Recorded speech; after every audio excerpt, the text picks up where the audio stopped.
Damos gracias al Señor por esta noche, esta oportunidad que tenemos de poder compartir con ustedes algunas cosas que yo sé que ustedes conocen, yo sé que ustedes las saben, pero que siempre necesitamos seguir recordando en nuestras vidas para poder ser esos hombres que Dios espera, esos hombres que Dios ha diseñado, que nosotros seamos, que podamos llegar a ser esos hombres. Vamos a orar antes de comenzar este tiempo.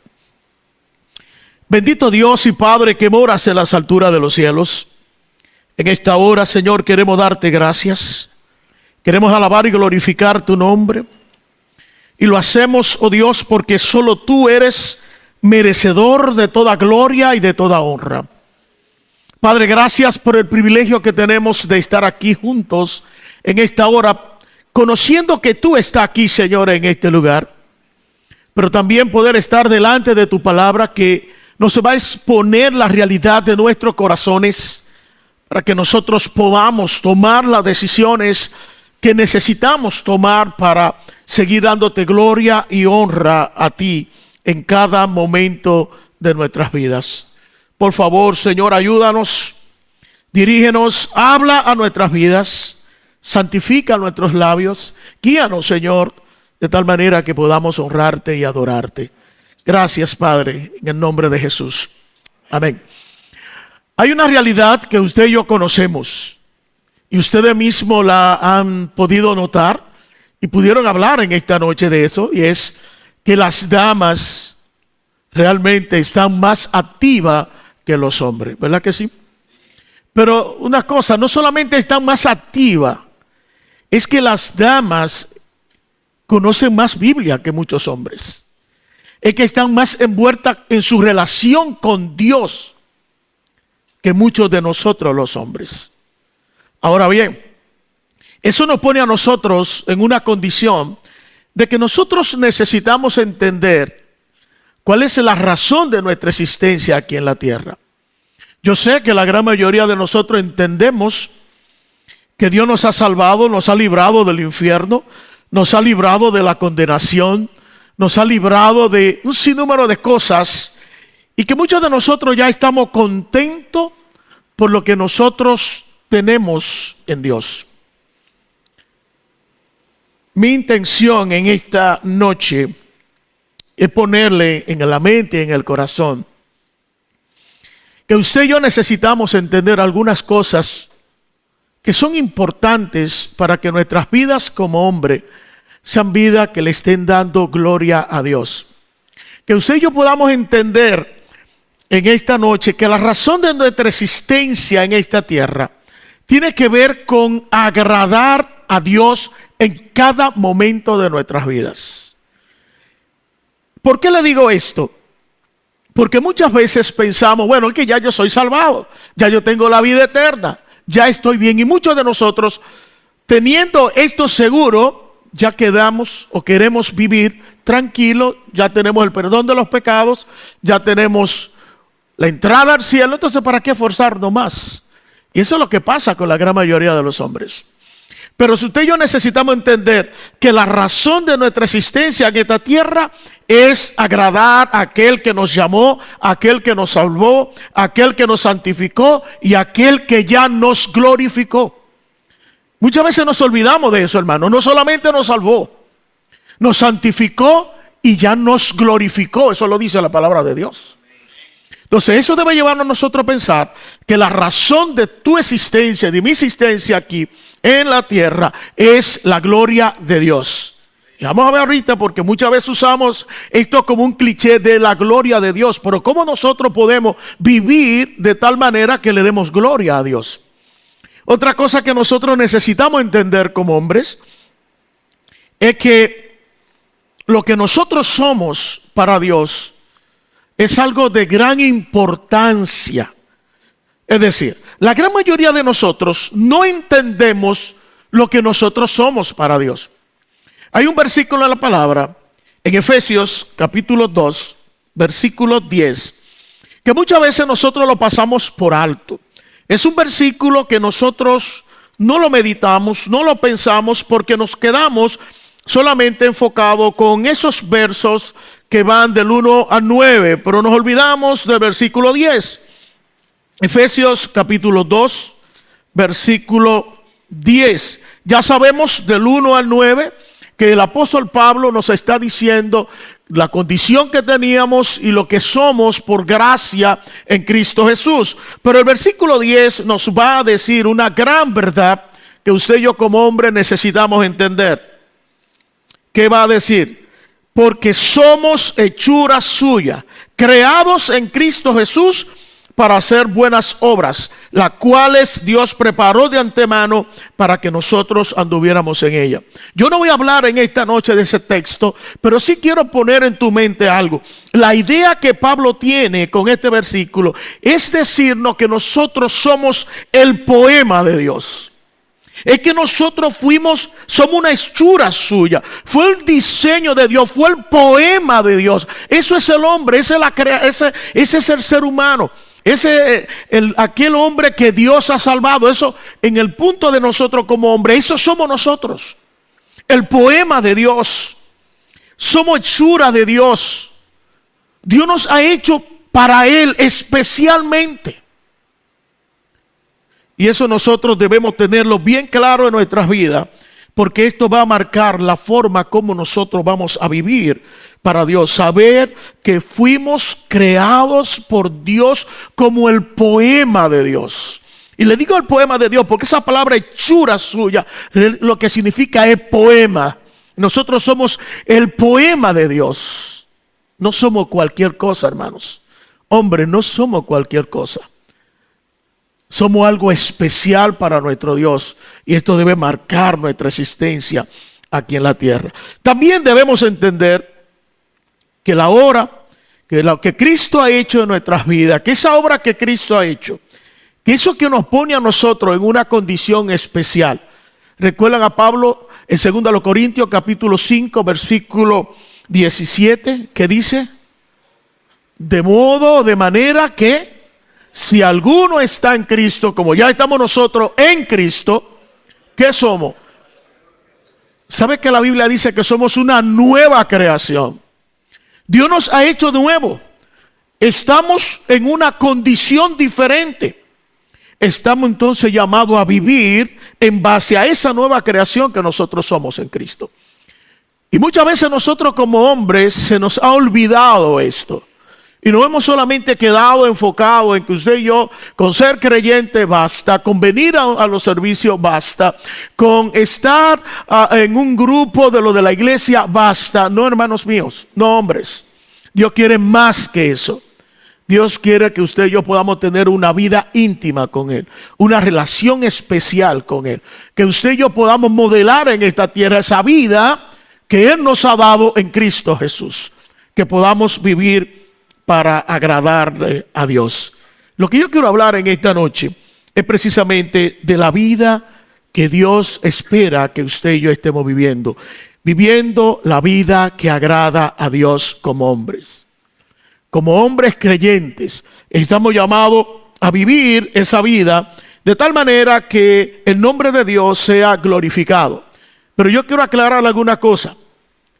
Cuando hablo de vivir esa vida, yo no estoy hablando de que nosotros estemos sirviendo en el ministerio. ¿Por qué? Y usted dice, bueno, pero algo bueno es que nosotros como hombres sirvamos en el ministerio, ¿verdad que sí? Es que hay un serio problema. Porque usted y yo podemos estar en el ministerio y podemos estar lejos de Dios al mismo tiempo. Yo puedo servir, yo puedo estar predicando y posiblemente mi corazón esté lejos de Dios. Usted puede ser un diácono, usted puede ser un líder en la iglesia, usted puede ser lo que sea. Y puede ser que su corazón, su vida, no sea la vida que Dios quiere que usted y yo estemos viviendo. Y si usted y yo somos sinceros con nosotros mismos, nos vamos a dar cuenta que muchas veces nuestras vidas han estado así. Hemos estado enfocados en hacer las cosas de Dios, pero nos hemos olvidado de Dios. Nuestras vidas no son esas vidas que Dios espera que sean. Sí o sí. Entonces, no estoy hablando de nosotros tener una vida enfocada en el ministerio. Lógico, una vida agradable a Dios debe llevarnos a nosotros a cumplir con el llamado que Dios nos ha dado de servirle a Él también. Pero yo no estoy hablando de eso. Tampoco quiero hablar de aquellos que entienden, bueno, esa vida que agrada a Dios es la vida para aquellas personas que son maduros ya, para aquellas personas que tienen 20 años en el Evangelio, 30 años en el Evangelio. Usted puede tener 50 años en el Evangelio y no necesariamente tiene que ser maduro en la fe. Puede tener 50 años repetidos, pero no necesariamente usted es una persona madura en la fe. Ser maduro en la fe es combinar lo que tú dices creer con tu vida. Es obedecer a Dios. Es decidir morir tú para que Dios sea que tome control en tu vida.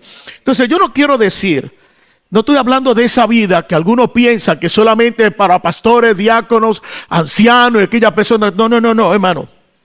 Estoy hablando de que la vida que Dios ha diseñado en su palabra para usted y para mí es una vida en la cual estamos llamados todos a vivirla.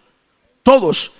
Porque la Biblia nos enseña que todos nosotros hemos sido salvados por Él, hemos sido santificados, hemos sido glorificados, que Él en su palabra nos ha dado todas las herramientas necesarias para nosotros poder vivir para Él. ¿De qué estoy hablando? Estoy hablando, hermano, de lo que quiero hablar de esa vida que agrada a Dios. Quiero hablar más que, como he dicho, de servir al Señor, es que nosotros podamos estar rendidos a Él. Que nuestras vidas estén depositadas en el altar de Dios. Que sean vidas donde Él ocupe el primer lugar, donde Él siempre está presente en nosotros. Estoy hablando de una vida que ha decidido dejar lo temporal para enfocarse en lo que es eterno. En una vida que valora lo celestial por encima de las cosas de la tierra. Es una vida en la que el Señor siempre tiene el primer lugar. Y yo sé que usted y yo pensamos que todo momento de nuestras vidas le damos el primer lugar a Dios. Pero si usted y yo somos sinceros, nos vamos a dar cuenta que muchas veces no le damos el primer lugar a Dios. Que hay otras cosas que ocupan el primer lugar. Mire, una de las cosas que está acabando con eso se llama esto. Las redes sociales.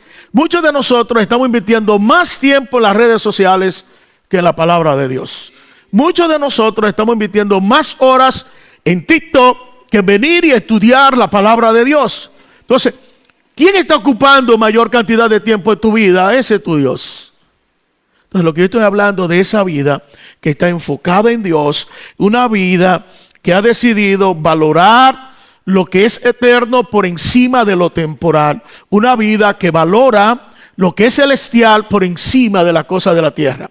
Y esto nos lleva a pensar en otras cosas también, hermano. Usted sabe que nosotros como hombres siempre estamos enfocados y queremos estar enfocados en llevar nuestra familia a lo mejor. Y muchas veces el trabajo, en querer ganar dinero, fama, querer ganar tantas cosas que el mundo nos ofrece, nos desenfoca de Dios y no nos permite tener la vida que Dios ha diseñado para usted y para mí. ¿Cuál es esa vida? Una vida que glorifique, que exalte, que le dé siempre el primer lugar a Dios. Una vida que va a tomar la decisión de poner a Dios por encima de todas las cosas. Mire, vamos a Primera de Corintios, para mirar también Primera de Corintios, capítulo 10. Hay allí algo muy interesante que usted y yo podemos entender. No es el pasaje que voy a usar esta noche. Y yo lamento, Josué se tomó su tiempo, yo me voy a tomar el mío. Cualquier cosa, allá ustedes, él y Josué, por usar el tiempo que no debe usar aquí. Mira, el capítulo 10, vamos a mirar algunas cosas interesantes para que miremos qué es lo que Dios quiere que usted y yo entendamos en relación a nuestra vida y nuestra relación con Él. Dice, porque no quiero que ignoréis, hermanos, que nuestros padres todos tuvieron bajo la misma, sobre la nube, todos pasaron por el mar. Y en Moisés todos fueron bautizados en la nube y en el mar. Y todos comieron el mismo alimento espiritual. Y todos bebieron la misma bebida espiritual. Porque bebían de una roca espiritual que los seguía. Y la roca, ¿quién era? Dice Cristo. Sin embargo, ¿qué pasó? Dice versículo 5. Dios no se agradó de la mayor parte de ellos, pues que quedaron tendidos en el desierto. ¿Qué es lo que nosotros tenemos aquí? ¿Qué está diciendo Pablo? Mire, estas personas pudieron ver a Dios obrando. Dios obró de manera maravillosa en la vida de ellos. Le permitió salir, pasar del Mar Rojo, pasar todo lo que pasaron en el camino. Vieron a Dios obrar. Dios lo alimentó. Dios hizo grandes cosas en medio de ellos. Pero la vida de ellos, ¿qué tipo de vida fue? Una vida de incredulidad. Una vida en que no le dieron el primer lugar a Dios, donde no había una relación especial con Dios. Al punto que dice que Dios no se agradó de la vida de ellos y quedaron tendidos allí en el desierto.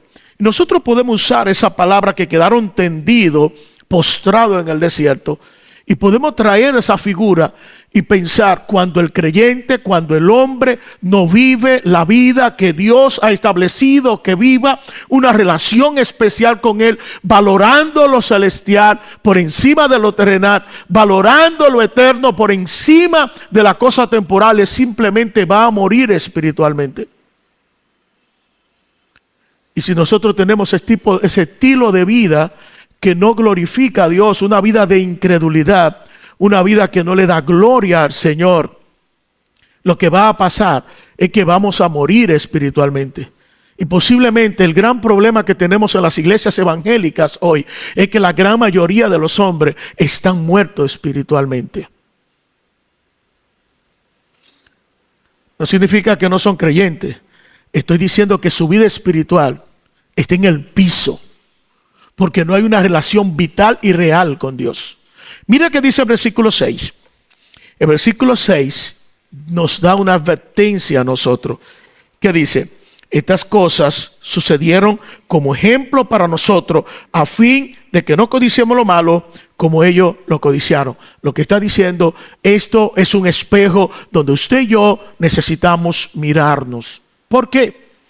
Porque si no cuidamos nuestra relación con Dios, si no tenemos una relación personal con Dios, vamos a morir. Y cuando digo morir, yo quiero que esa idea se quede clara. Es que tu vida espiritual va a estar en el piso. Tú eres un hijo de Dios, pero en una condición de que está en incredulidad, en desobediencia, no va a recibir la bendición de Dios, no va a ser usado por Dios. Simplemente tú eres un creyente ya. Pero ese no es el estilo de vida que Dios quiere. Dios quiere llevarnos un poquito más allá. Dios quiere llevarnos a nosotros a que pensemos que el estilo de vida que Dios quiere que usted y yo vivamos es una vida que le dé gloria a Dios continuamente. Y debe comenzar con tener a Dios en primer lugar. Él debe ser la razón última, la razón única y la razón primaria de tu vida. Dios debe ser lo más importante en tu vida. Ahora, ¿cómo nosotros podemos llegar a tener ese estilo de vida que glorifica a Dios? ¿Cómo el hombre, y lo vamos a ver en la vida de un hombre, cómo nosotros como hombres podemos tener ese estilo de vida que le da gloria a Dios? Ese estilo de vida que va a estar siempre exaltando el nombre de Dios. Mire, busque que la vida cristiana no es un asunto de asistencia, es un asunto de relación. Es un asunto de relación con Dios. Yo voy a asistir a los servicios porque yo estoy relacionado con Dios, porque yo tengo una relación personal con Dios, porque yo estoy creciendo en mi relación con Dios. Entonces eso me motiva a servir a mi Dios. No puedo forzarlo. Si comienzo a forzarlo el servicio para poder motivar mi relación con Dios, no va a ser posible. No es el diseño de Dios. La forma de Dios es: conéctate conmigo y después las cosas van a seguir. Dicho sea de paso, ustedes lo hablaban. El problema, las mujeres están pendientes y ahí. Y es posible que las mujeres estén pendientes de ahí, porque las mujeres tengan una mejor relación con Dios, porque estén creciendo más en su relación con Dios. Mira qué pasa. Si yo le preguntares en esta noche, si yo le pusiera a pensar en esta noche, ¿cómo es tu relación con Dios? ¿Cómo tú podrías evaluarla? ¿Dónde está? ¿Dónde estamos nosotros los hombres? En el plan de Jesús, en la idea de Jesucristo, la vida del hombre con él comienza siendo seguidor. Si alguno quiere venir en pos de mí, ¿verdad? Me sigue. Pero no se queda ahí solamente en seguidor. El segundo paso es que nosotros estamos llamados a ser como Jesús. Habla del discipulado. Pero hay un tercer paso. Y eso lo vemos en el Evangelio de Juan explicado por Jesús. Nosotros llegamos a ser siervos. Siervos del Señor. Comenzamos siguiéndole, vamos creciendo en el discipulado, nuestro carácter va creciendo conforme a Cristo, pero también llegamos a un punto de ser siervos de Él.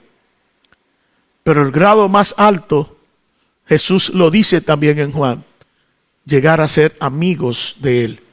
Ya ustedes conocen todas las cosas, porque son mis amigos. Entonces la pregunta es, ¿dónde estamos? ¿Un simple seguidor que es un espectador? ¿Ha llegado al discipulado? ¿Tu carácter? ¿Una vida de ejemplo para otros hombres? ¿Has sido un siervo dispuesto a servir a los demás por causa de tu Señor? ¿O está ya en esa parte tan alta que de ser un amigo de Dios? Porque tiene una relación especial. ¿Recuerda la relación de Dios y Abraham? ¿Cómo era? Una relación de amigos. Abraham, eran amigos. Abraham tenía una relación de amistad con Dios. Mi pregunta es, ¿dónde estamos? ¿Dónde está usted? ¿Dónde estoy yo en mi relación con Dios? La vida que Dios espera que usted y yo estemos viviendo es una vida que le glorifique a Él. Y para que llegue a ese punto, nosotros tenemos que crecer de ser un seguidor a ser un discípulo, de ser un discípulo a ser un siervo, de ser un siervo a ser una persona que tiene una relación especial, que es un amigo de Jesús. Yo quiero ver ese estilo de vida reflejada en la vida de un hombre, Moisés. Y para eso yo quiero llevarle al libro de los Hebreos, el capítulo 11. Y vamos a leer allí algunos versículos, Hebreos capítulo 11, versículos 23 hasta, en este caso, versículo 27.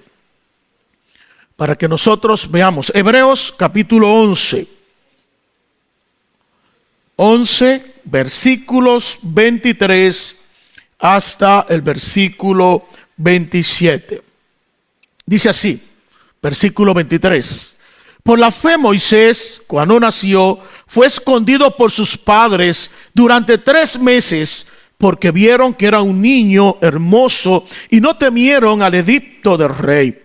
Por la fe Moisés, cuando era ya grande, rehusó ser llamado hijo de la hija del faraón, escogiendo antes ser maltratado con el pueblo de Dios que gozar de los placeres temporales del pecado, considerando como mayores riquezas el oprobio de Cristo que los tesoros de los egipcios o de Egipto, porque tenía la mirada puesta en la recompensa. Por la fe salió de Egipto sin temer a la ira del rey, porque se mantuvo firme como viendo al invisible. En esta vida de este hombre nosotros podemos mirar en estos versículos 4 cosas que este hombre pudo hacer. Este hombre hizo algo interesante. Él rehusó, él escogió, él consideró y él salió. Y estas 4 cosas que él hizo estuvieron motivadas por algo que de gran importancia para usted y para mí: la fe. Tu vida de fe. Mire que el autor a los Hebreos dice que la fe es ¿qué? 11:1. La certeza, la convicción de lo que no se ve. Y lo que nosotros podemos ver en la vida de este hombre, que su vida de fe lo llevó a él a tomar 2 decisiones importantes en estos versículos que nosotros acabamos de leer. La primera decisión vemos que versículo 24 hasta versículo 26 dice que tomó una decisión, y la decisión que él tomó fue que él decidió no seguir vinculado con la familia egipcia o con los egipcios. Él decidió no seguir vinculados con ellos. Él se desvinculó de ellos. La razón de hacer eso está en el versículo 26, porque tenía la mirada puesta ¿en qué? En la recompensa, en el galardón. ¿Recuerdan Hebreos capítulo 5 y 6 que habla de la vida de Enoc? Que Enoc caminó con Dios, agradó a Dios. Versículo 6 dice: sin fe es imposible agradar a Dios. ¿Por qué? Porque es necesario que el que se acerca a Dios crea que Él existe, pero que Él es que, léalo en su versículo, en la Biblia, Él recompensa, Él le paga a los que le siguen. Entonces, ¿qué fue lo que motivó a Moisés a hacer la decisión tan interesante que hizo? Tenía la mirada puesta en la recompensa. Fe, certeza de lo que se espera. La recompensa era algo que va a tener allá. Pero esa fe, esa confianza en que eso que Dios había prometido para los que vivían su fe, Él la tenía en sus manos ya. Y eso lo motivó a dejar todas aquellas cosas. La segunda decisión, versículo 27, Él salió de Egipto sin temer a la ira de ¿quién? Del rey. Y posiblemente uno dice, pero tenerle la vida de un rey. Bueno, lo que pasa es que si nosotros lo vemos en el contexto de ellos, el rey o el faraón era Dios. Era el Dios de ellos. Y lo que él está diciendo, mi Dios no lo puedo ver, pero yo sé que Él existe.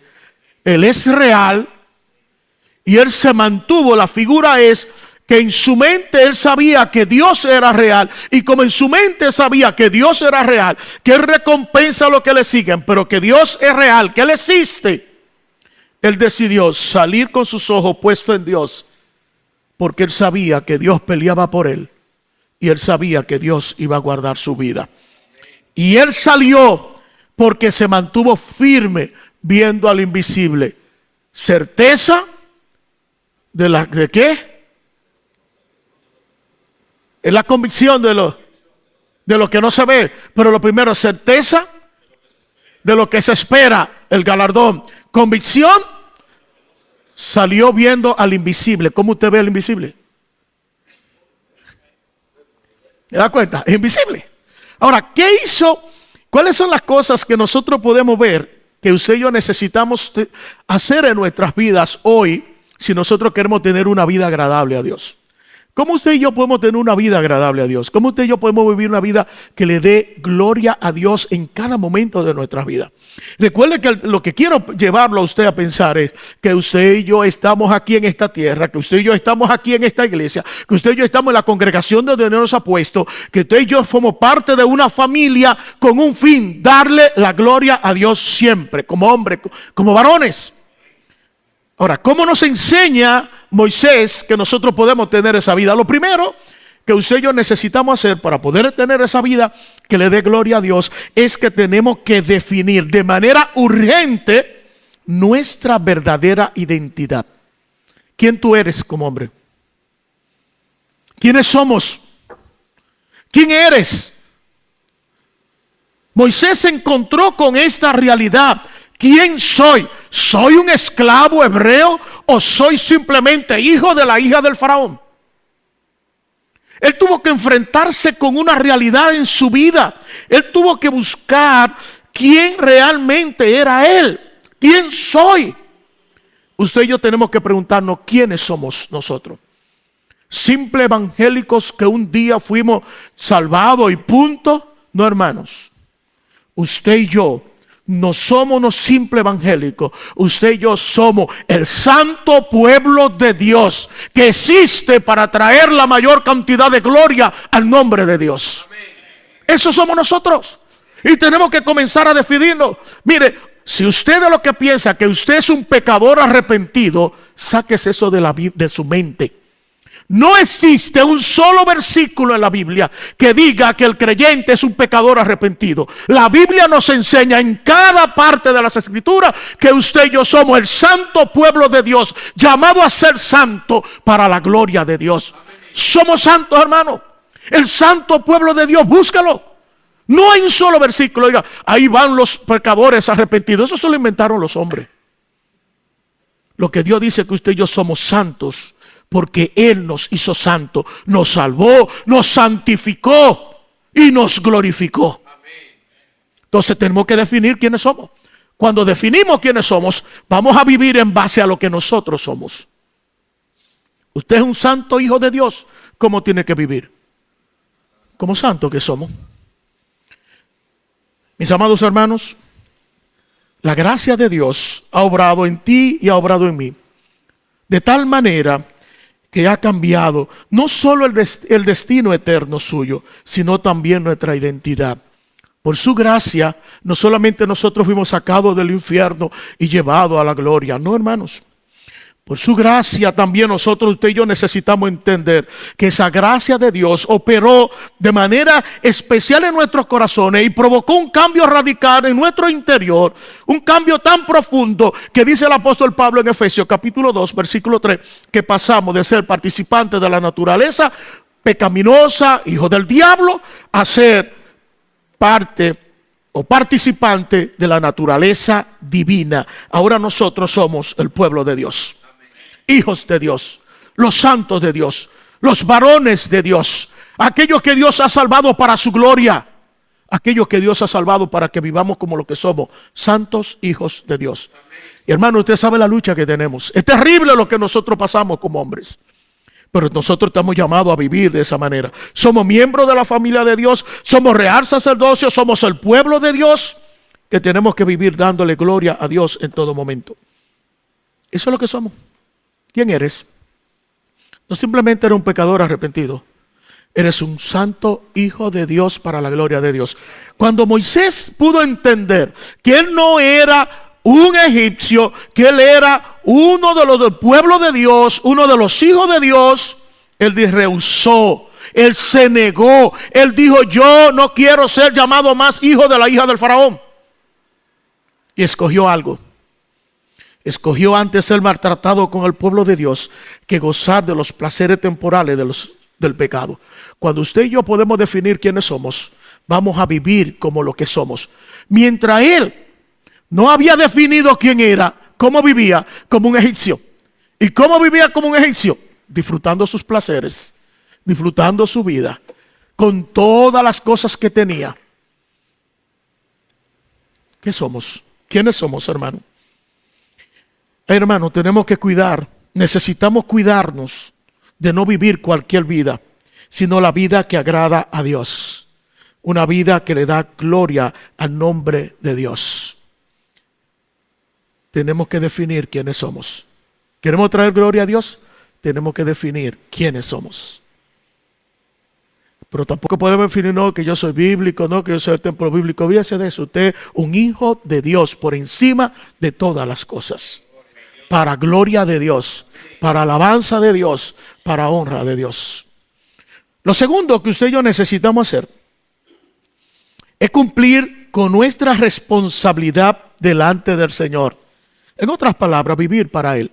¿Qué hizo él? El versículo 25, él escogió antes ser maltratado con el pueblo de Dios que gozar de los placeres de este mundo.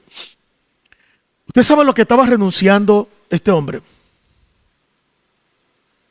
¿Sabe lo que renunció Moisés?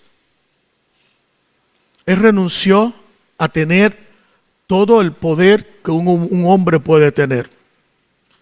Él estaba en la línea candidato para poder ser el faraón en algún momento. Él renunció a todo poder, a todas las oportunidades, a todas las cosas que cualquier hombre quisiera tener, a todos los lujos, a todas las cosas que podía tener el nieto del faraón de Egipto. No fue a cualquier cosa.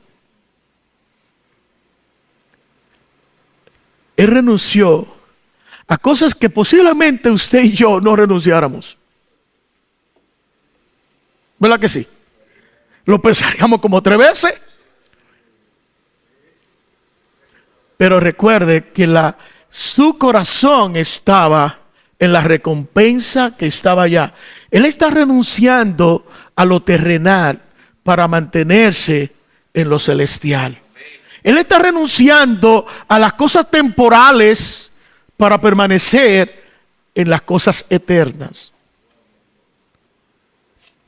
Él escogió vivir, cumplir con la responsabilidad que tenía delante de Dios. Hermano, algo que usted y yo necesitamos entender. Ya usted y yo sabemos que somos hijos de Dios, que somos sus hijos. Ahora usted y yo necesitamos entender, hermanos míos, que hay una sola vida. Para Dios hay una sola vida para usted y para mí. ¿Sabe cuál vida es? La vida santa. ¿Usted me está entendiendo? La vida santa es el único estilo de vida para Dios. Es decir, Dios no diseñó otro estilo de vida. Es decir, Dios no diseñó una vida medio carnal y medio espiritual, medio santo o más santo. No, la vida de Dios es una santa. Hebreos capítulo 12, versículo 14 dice: sin santidad nadie verá al Señor. ¿Sabe lo que está diciendo? Está hablando de salvación ahí. Está hablando de comunión. Sin esa comunión usted y yo no podemos tener una relación con nuestro Padre Celestial. Por eso yo le decía que lo importante es una relación con Dios. Porque posiblemente yo esté sirviendo, yo esté en la iglesia, pero no tengo una vida santa. Y si yo no tengo una vida santa, olvídese, no hay forma de yo hablar con Dios. Olvídese, no hay forma de usted comunicarse con Dios. Porque Dios ha establecido, sin santidad nadie verá al Señor. No habrá relación. No hay forma. El llamado que usted y yo tenemos es agradarle a Dios teniendo una vida santa. Mire esto. Algunos de ustedes pueden recordar el pasaje de Juan, capítulo 8, versículo 44. Juan 8, 44. ¿Alguien sabe qué dice ese versículo? Alguien lo busca, por favor, lo lea. Sí, ese mismo. ¿Qué dice? Vamos a leerlo para que usted vea. Recuerda Jesús enfrentándose con los fariseos. Ya Jesús viene diciéndole que van a conocer la verdad lo va a hacer libre. Y ese famoso versículo, ¿verdad?, que está ahí en el escudo. Pero yo creo que me busque el 8:44. Léalo, por favor.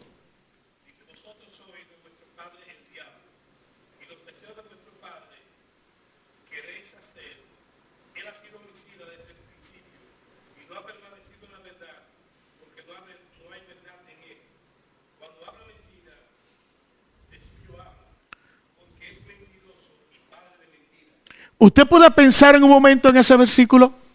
¿Qué está diciendo Jesús? Jesús está enfrentando a los fariseos. ¿Qué querían hacer ellos con él?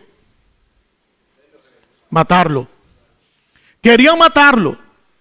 Porque él ya había dicho que él venía de Dios. Y ellos querían matarlo. Jesús le está diciendo, ustedes son del diablo. Y la evidencia que yo tengo para decirle que ustedes son del Padre, el Padre de ustedes es el diablo, porque ustedes están alineados al diablo. Ustedes están vinculados con el diablo al punto que lo que ustedes quieren hacer es lo que el diablo siempre hace, matar y mentir. ¿Están entendiendo? Jesús lo está diciendo, la razón por que ustedes dan evidencia que son del diablo es porque quieren hacer ¿qué? La cosa del diablo, en este caso matar y mentir. Entonces Jesús lo está vinculando con eso. Yo solamente quise usar esto como un puente para que nosotros miremos otro texto. Primera de Pedro, capítulo 1, versículo 14 y 15. Primera de Pedro, capítulo 1, versículos 14 y 15. Mire qué dice la palabra allí. Como hijos obedientes, no conforméis a los deseos que antes tenía. ¿Cuándo? En nuestra ignorancia. Sino que, así como aquel que os llamó es santo, ¿qué dice? Así también sé vosotros santos que en toda vuestra manera de vivir. Una vez más, allí Jesús vinculó a que los fariseos a su padre porque hacían lo que su padre hacía: matar y mentir. Ahora Pedro está diciendo, los creyentes, los que hemos sido salvados por Dios, los que vivimos para Dios, o los que estamos llamados a vivir para Dios, tenemos que estar vinculados ¿a quién? A nuestro Dios. ¿Y cómo yo me voy a vincular a Dios? ¿De qué manera? ¿Qué es nuestro Dios? Santo. Y si yo quiero vincularme a Dios, ¿cómo yo debo vivir? Santo. En una vida de santidad. ¿Cómo yo puedo decir que yo soy un hijo de Dios y vivo como un hijo de Dios? Está diciendo que yo tengo que tener una vida santa. Y una vida santa comienza con obedecer a Dios y su palabra. Una vida santa comienza a cerrar tus oídos, tus ojos y tu corazón a todas aquellas cosas que no le dan gloria a Dios, que no solamente son pecados, sino que pueden llevarnos a pecar también. Porque uno dice, bueno, yo no hago esto porque es pecado, pero posiblemente usted y yo estamos haciendo otras cosas que no son pecado, pero nos llevan a pecar. Entonces, si yo voy a identificarme con mi Dios, con mi Padre, yo tengo que cortar con todas aquellas cosas que me lleven a pecar. Ahora, una vida santa comienza con, en primer lugar, obediencia a Dios. Cuando obedecemos a Dios y su palabra, nos va a llevar a hacer las cosas que le agradan a Él. Pero una vida santa también nos lleva, hermano, a que usted y yo, si tenemos esposa, amar a nuestras esposas. Lo interesante es que tenemos que amarla como Cristo amó a su iglesia. Es decir, que el hombre debe ser para su esposa lo que es Cristo para la iglesia. Fuerte. Porque el modelo que tenemos de amar es Cristo. Cristo amó a la iglesia, cuida a su iglesia, se entregó por su iglesia. Entonces usted y yo tenemos que hacer lo mismo por la esposa que Dios nos ha dado. ¿Qué le parece? Eso significa no solamente darle besos y abrazos, sino que eso significa que usted y yo tenemos que estar con ella en todo momento, que tenemos que hacer un soporte, que tenemos que ayudarla, que tenemos que amarla, fregando, cocinando y haciendo cuantas cosas podamos hacer para ayudarle a ella. Amén. Es una vida santa. Pero una vida santa también implica que usted y yo somos los responsables de llevar la palabra de Dios a nuestros hogares. Usted como hombre es el que está llamado a ser el sacerdote de ese hogar. A que la palabra se lea en tu casa. A que se ore en tu casa. En que tu casa tenga un devocional familiar, hermano. Hombre, es nuestra responsabilidad. No es de tu esposa. Es tu responsabilidad, es mi responsabilidad de que mi casa se lea la Biblia, se ore y Dios tenga el primer lugar en mi vida. Así vivimos una vida santa. Porque vida santa es obedecer a Dios. Vida santa es creerle a Dios. Vida santa es vivir para Dios. Entonces, eso implica eso. ¿Cómo tú le hablas a tu esposa? ¿Cómo la tratamos? A veces somos evangélicos aquí, llegamos a la casa y terriblemente le decimos de todo. Actuamos mal. Nos importa la condición que ella tenga. Pero no, hermanos. Tenemos que cumplir nuestra responsabilidad. Como hijos de Dios tenemos que amar a nuestra esposa y tenemos que amar a nuestros hijos. Pero también como hombres de Dios necesitamos en la iglesia donde Dios nos ha puesto entender que no importa la edad que usted tenga, usted puede ser un instrumento en la iglesia. Que ya yo estoy mayor. Qué interesante, está mayor. Usted es tremendo ejemplo para aquellos que venimos detrás de usted. ¿Sabía usted eso? No, ya yo me voy a jubilar porque usted no se va a jubilar. Es que usted está ahí, usted puede ser ese instrumento que Dios necesita usar para lo que somos más jóvenes podamos aprender de usted. Usted se convierte en un discipulador. Usted se convierte en un instrumento útil. Mire, en nuestras iglesias hay muchos jóvenes que necesitan papá, padre, ejemplo. Hombres que podamos prestarle nuestros oídos, pero también podamos serle un ejemplo para que ellos continúen la fe. Entonces, no importa la edad que tenga, hay espacio para ti en la obra de Dios. En servir a Dios, en una responsabilidad. Aquí, bueno, yo tengo 80 años. Bueno, busca tus 80 años, voy a ver cuál está en la iglesia de 40 para que tú puedas servirle. Juan Pablo, son 50. Qué interesante, porque ustedes saben cómo nosotros, los que no tenemos 50, podemos llegar a los 50. Y ser un ejemplo, y ser un modelo, y abrir la casa para decir, aquí estamos, vengan, aprendan de nosotros. Hermano, tenemos que aprender uno del otro. Y vamos a aprender de los errores y vamos a aprender de la victoria. Porque aquí nadie puede decir que no ha fallado a Dios. Aquí hemos fallado, aquí hemos pecado, aquí hemos violado la ley de Dios. Aquí nosotros como hombres sabemos que nos necesitamos unos a otros. Entonces, qué interesante, 50 años pueden ayudarnos, como en su fe ellos han podido permanecer juntos para la gloria de Dios. Hay un hermano que por ahí puede acercarse y decir, hermano, ayúdame para que mi hogar pueda salir adelante.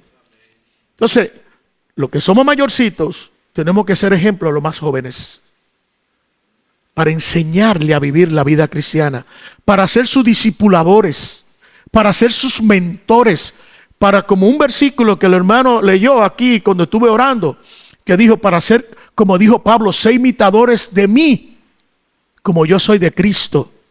Es una responsabilidad que tenemos como hombre. Modelar la vida de fe, modelar la vida cristiana, tomar a aquellos jovencitos que están por ahí y decirle, ven que te voy a dedicar horas, 2 horas, 1 hora, para hablar contigo, abrir tu corazón, decirle, yo puedo ser un ejemplo para ti. ¿Sabe por qué las mujeres crecen y están más firmes? Porque se ayudan una a otra, se llaman una a otra, lloran juntas una con otra, oran las unas por las otras, se buscan las unas por las otras. Entonces tu responsabilidad, mi responsabilidad, ¿quiénes no están aquí? Bueno, hay un proyecto para el año que viene. ¿Cómo podemos traer a otro? Bueno, acérquese usted a aquellos que usted conoce que no están viniendo. Acérquese a uno.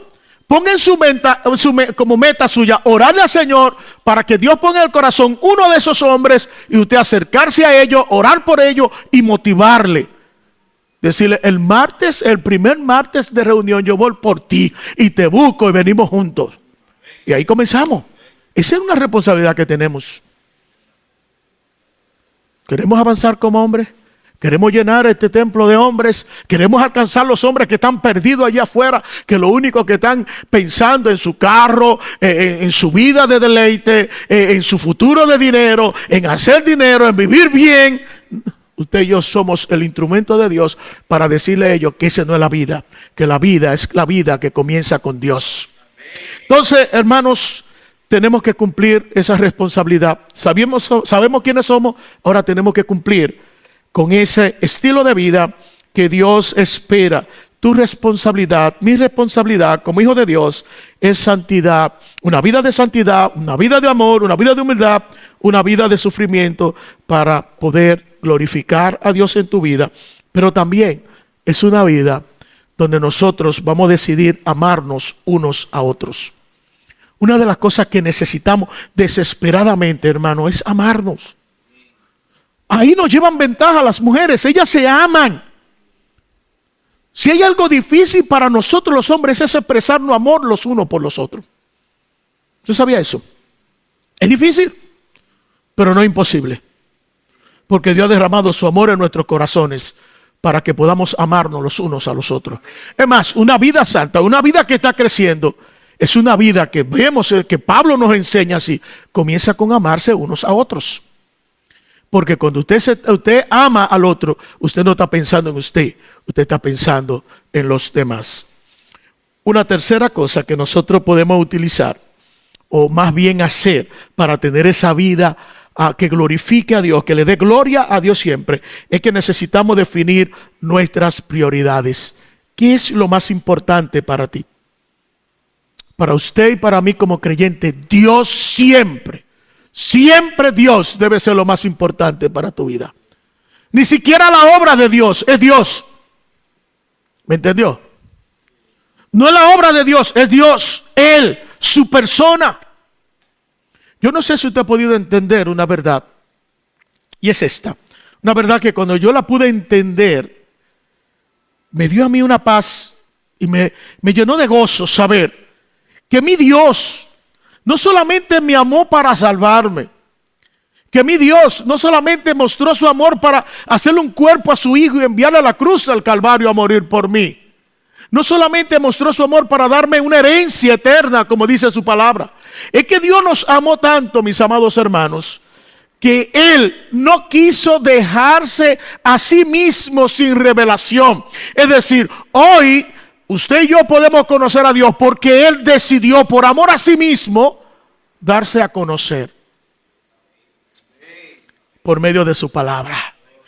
Si hay una muestra de amor de Dios hacia nosotros, es esa, que Él decidió por amor a sí mismo darse a conocer. Por eso es que usted y yo necesitamos entender que podemos relacionarnos con Dios, que Él ha provisto todos los medios para que nuestra relación sea real con Él, que Él debe tener el primer lugar en nuestras vidas, que Él nos ha dicho en su palabra de qué manera usted y yo podemos conocerle a Él, que Él nos ha dicho en su palabra cuál es su voluntad, Él nos ha dicho en su palabra qué usted y yo tenemos que hacer. ¿Por qué? Porque Él decidió darse a conocer. Usted y yo podemos conocer a Dios a tal punto que Él se ha revelado, podemos conocerle. Entonces no podemos alegar ignorancia. En ese caso, su ignorancia y mi ignorancia se convierte en pecado. Porque aquí está. En su palabra podemos conocer quién es Él. ¿Recuerda Pablo en Romanos capítulo 1? Él dijo que la creación quedó sin excusas porque, o los hombres, ¿por qué? Porque la creación misma nos hablaba de que había un Dios. ¿Verdad que sí? La creación misma daba a conocer, dio a conocer sus atributos, pero lo que la creación nunca ha podido dar a conocer es el nombre de Él. Lo que la creación nunca ha podido ni va a poder dar a conocer es su amor para con nosotros, es su bondad, es su misericordia. La única forma de nosotros conocer quién es Él, quién es su nombre, cuál es su nombre y cómo Él nos ama es por medio de su palabra. Por eso, hermanos, tenemos que definir rápidamente nuestra prioridad. Dios debe ser nuestra prioridad. Su palabra debe ser nuestra prioridad. Su reino debe ser nuestra prioridad. ¿Recuerdan Mateo? Cuando el Señor dijo, buscad primeramente el reino de Dios y su justicia y las demás cosas serán añadidas. Hombre, si hay algo que usted y yo tenemos que perseguir de una manera desesperada, es el reino de Dios.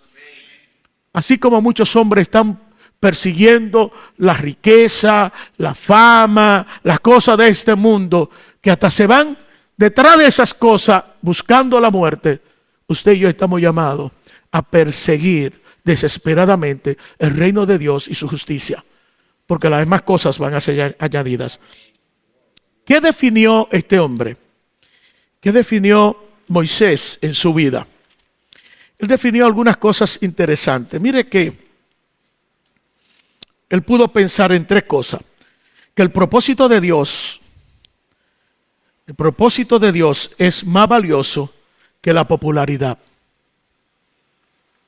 Él dejó toda su popularidad por seguir a Dios y su propósito.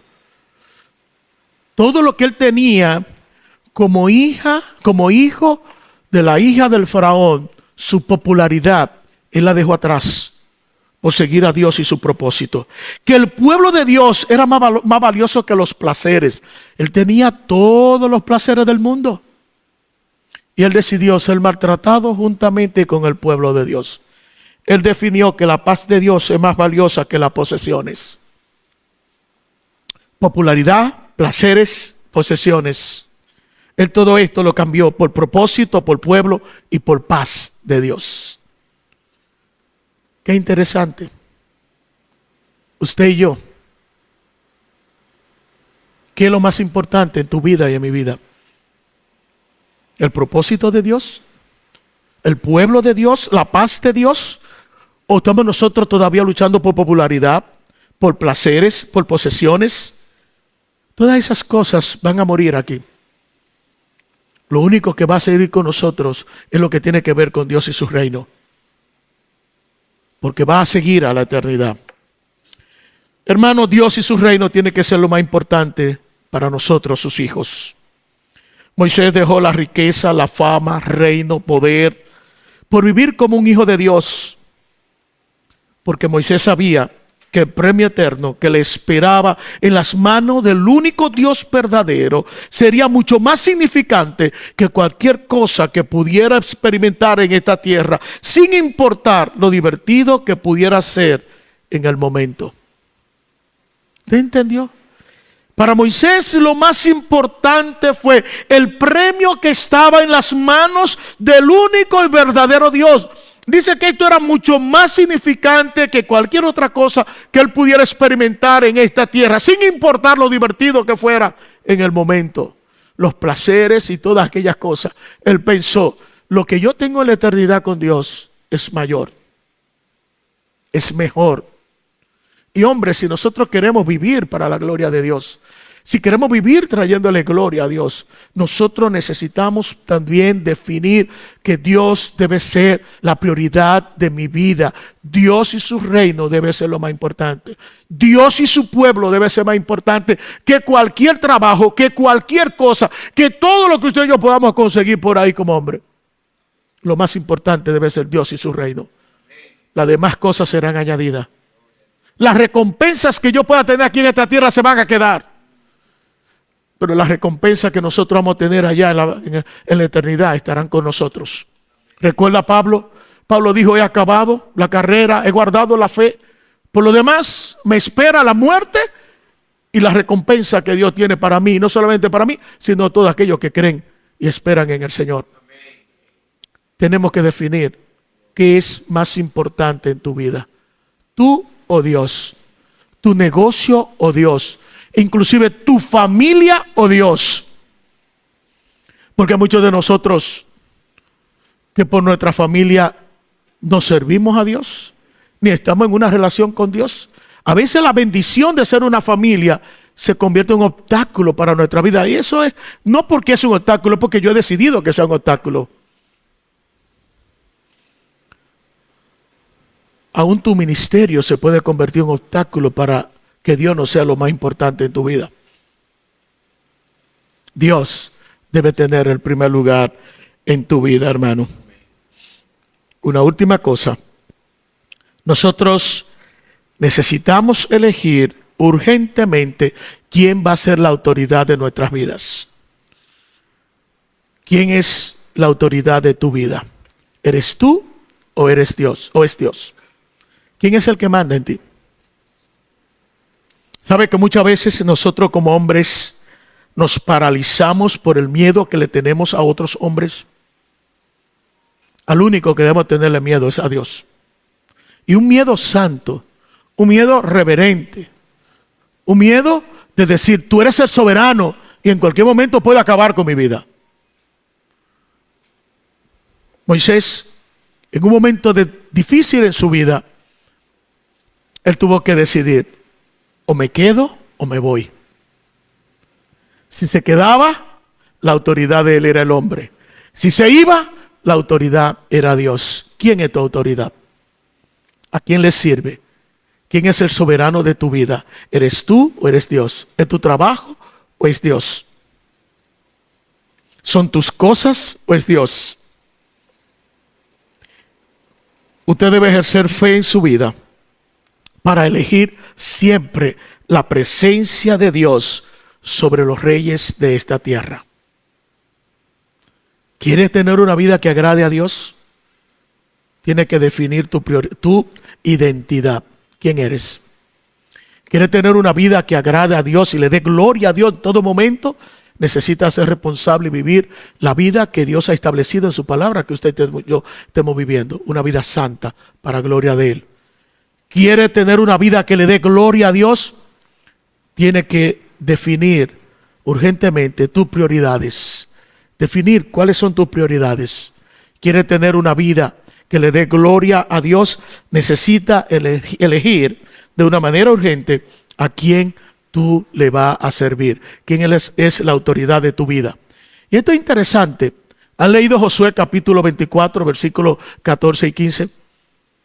Después del capítulo 24 de Josué, capítulo final, Josué le hace los primeros 13 versículos, él hace un relato de la obra de Dios, de la gracia de Dios, de la misericordia de Dios para con ellos como pueblo, cómo Dios los sacó, cómo Dios los condujo, cómo Dios los llevó hasta el punto donde yo estaba.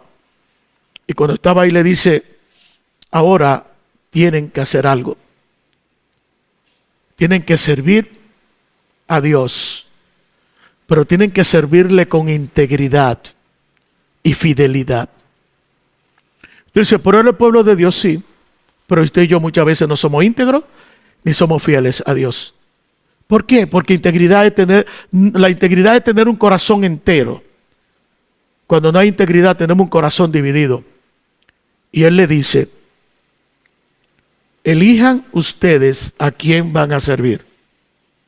O a Dios, a los dioses de sus padres que estaban de aquel lado, o a Dios, o al Señor, al que lo trajo hasta aquí. Tienen que elegir. ¿Han leído los 10 mandamientos? ¿Lo conocen, verdad que sí? ¿Sabe que antes de los mandamientos, antes de ese imperativo de Dios que son los mandamientos, hay algo que es lo que va a motivar esos mandamientos? ¿Hay un indicativo antes de ese imperativo? Israel, oye, pueblo de Dios, tu Dios es uno, celoso, y a Él solo puede servir. Reconoce la unicidad de Dios. Él es único, Él es solo, no hay otro, solamente Él es Dios. Solamente a Él debe servir. Y lo que Él va a decir más adelante es, ni siquiera te atrevas a venir delante de mí con tus dioses. No tendrá dioses ajenos delante de mí. Ay, hermanos, ¿cuántas veces nosotros hemos traído delante de Dios nuestros propios dioses? Al servicio hemos traído nuestros propios dioses. Y hemos estado delante de Dios con nuestros propios dioses. ¿Y qué es un Dios? Cualquier cosa que ocupe el lugar de Dios. Puede ser tu trabajo, puede ser tu familia, puede ser tu descanso, puede ser tu bienestar, puede ser a todo aquello que tú le dediques mayor tiempo que a Dios. Y mire, ninguna de esas cosas son pecado. Es el orden que usted y yo le damos lo que lo daña. El primer lugar en tu vida es Dios. A quien usted y yo estamos llamados a servir es a Dios. Pero cuando quitamos a Dios del centro por estas cosas, eso se convierte en nuestros ídolos. Por eso es que tenemos que definir urgentemente a quién vamos a servir. ¿Quién es la prioridad de nuestras vidas? ¿Cuál es la responsabilidad que tenemos? Pero sobre todo, ¿quiénes somos? Cuando nosotros resolvemos esas 4 cosas en nuestras vidas, estamos listos para nosotros darle la mayor gloria a Dios, pero también nos prepara para ser instrumentos útiles en la mano de un Dios poderoso. Hombres, queremos marcar esta generación, queremos dejar un mejor modelo para la generación que viene. Tenemos que definir estas 4 cosas para que el año que viene, cuando estén finalizando sus reuniones, puedan decir, he aquí, Dios ha bendecido nuestras vidas, definimos estas cosas, Dios definió nuestras vidas y ahora nosotros somos instrumentos útiles en la mano del único Dios poderoso que vive y reina por los siglos de los siglos y puede cambiar la vida del hombre. Amén. Que Dios te bendiga en esta noche y que usted y yo podamos entender que si queremos vivir para la gloria de Dios, trayéndole gloria a Dios, necesitamos resolver esas 4 cosas.